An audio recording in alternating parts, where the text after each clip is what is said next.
Hello there, this is Eric from Finley Truck and RV, and I'll be doing a video walkthrough on 4080P, the 2015 Itasca Cambria. Coming around here on your driver's side, first thing I'll show you is you have lane changing cameras on each of your mirrors. As you do a left or right hand turn, it will light up what's beside you. Also, when you go into reverse, it does have a backup camera that will light up everything what's behind you on your radio. You got your main entry door into the driver's side. Just below, you have the exhaust pipe for the generator. We now approach your first slide out over here on this side. On the very top of the slide out, there are slide awnings. Those awnings will extend as the slide out is extended and will retract as the slide out is retracted. Just below the slide out here, you're going to have access to your generator. Generator has been serviced, oil's been changed, air filter's been checked. If you ever need to gain access to the generator, you have two handles up at the very top. You'll turn those to the right, pull out a little bit on the door, lift up, and the door will drop down. Just behind the door, you have access to engine oil and engine oil dipstick, which will be a yellow handle here, and I'll show you that.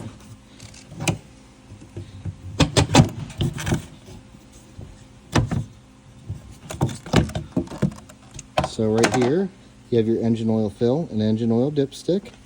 There is a start-stop switch over here. Just below or in between the two, there's a circuit breaker. And then over here on your left is going to be your engine air filter.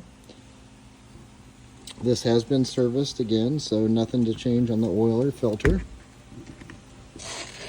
Next compartment here is going to be a large storage compartment.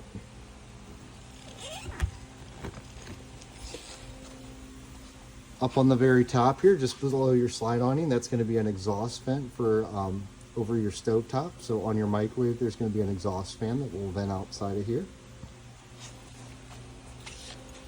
On the bottom corner of your slide out here, you have access to your propane tank.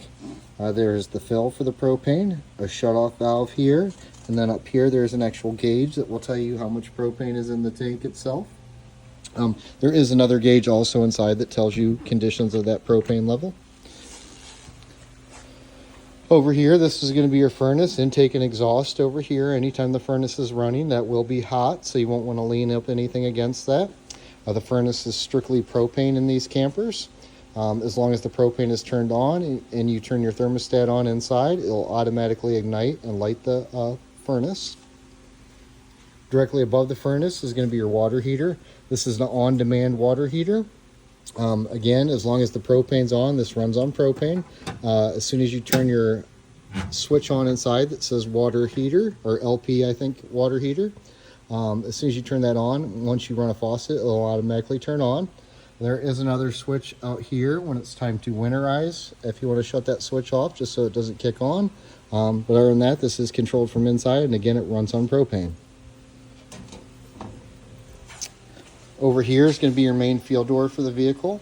That fuel tank will supply the vehicle and the generator. If you are ever below a quarter of a tank of fuel, the generator will not run, so always make sure you're above a quarter of a tank if you plan on using your generator. Next compartment here is going to be your sewer drains. The handles are color-coded. You have a gray handle over here on the right and a black handle over here on the left. And then you have a cap down here for your sewer. Tanks are on each side of it. And there is an access door that drops out the bottom. So when it's time to drain, you'll remove the door, remove the cap, hook your hose up, and then pull your valves accordingly.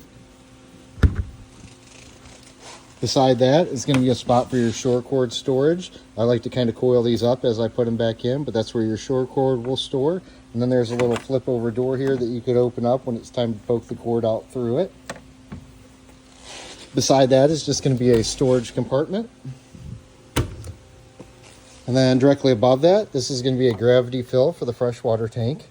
This is the water tank that you'll fill when you want to take water with you on a trip. There is a way to power fill it, which I'm going to show you just around the corner here.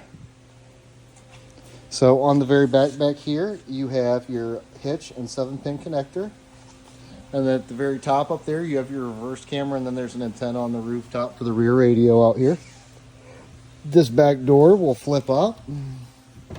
And inside of here, to the left, let me turn the light on here. To the left, you have a water pump switch. You have some 110 outlets. You have cable or satellite hookups. You have an outdoor shower with hot and cold water. Down at the very bottom down there is a little door that will slide open to run the garden hose up through the bottom.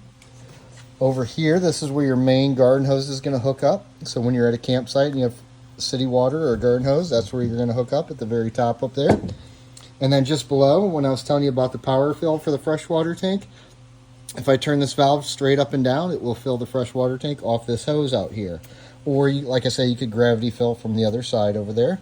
When it's time to use the water, you're going to be in the normal position, so straight across. And that will work for city or water pump when it's in the straight across position. You have a spare tire in the very back. To the right, you have a little light that has a switch on the actual light itself. And then there's just some miscellaneous storage inside of here. Coming around to the side over here, same compartment area. There is a little radio over here, and I believe you can hook up DVD players or TVs out here. Or I should say the radio is a DVD player that you could hook up to a TV externally if you want to. But other than that, this is for the outdoor speakers out here. This is Bluetooth also. You have your bedroom slide out right here, and again, another slide awning across the top. Also across the top, all the way down the length of the side here, is going to be your main power awning for your camper. You have your outdoor speakers up here that will run off that rear radio in that back compartment. And then you have a porch light just outside here. The switch for that is literally located just inside the entry door here. I believe it's the first switch. Yep, first switch is going to be your patio light. So this one right here, the other one is for interior lights of the camper. You have access to the back of the refrigerator, mainly for the service end. If there's ever an issue, we could get in there and look at modules instead of having to remove the whole refrigerator. Directly below that, you have a cable or coax hookup and a 12 volt receptacle inside there. And then again, two more 110 receptacles. You have your main entry door to your camper. There is going to be a deadbolt lock and a latch lock for the actual handle itself.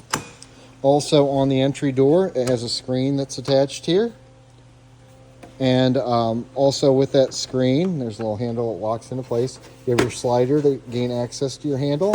And then there is a sunshade that will come down and block out the window for privacy also on this door. Over here is going to be your other slide out, and this is where your kitchenette is, or your kitchen table. Just below that is going to be a large storage compartment. There are a couple 110 receptacles inside of there. There are 12 volt breakers in there. And then behind this panel over here is going to be control modules for the slide outs.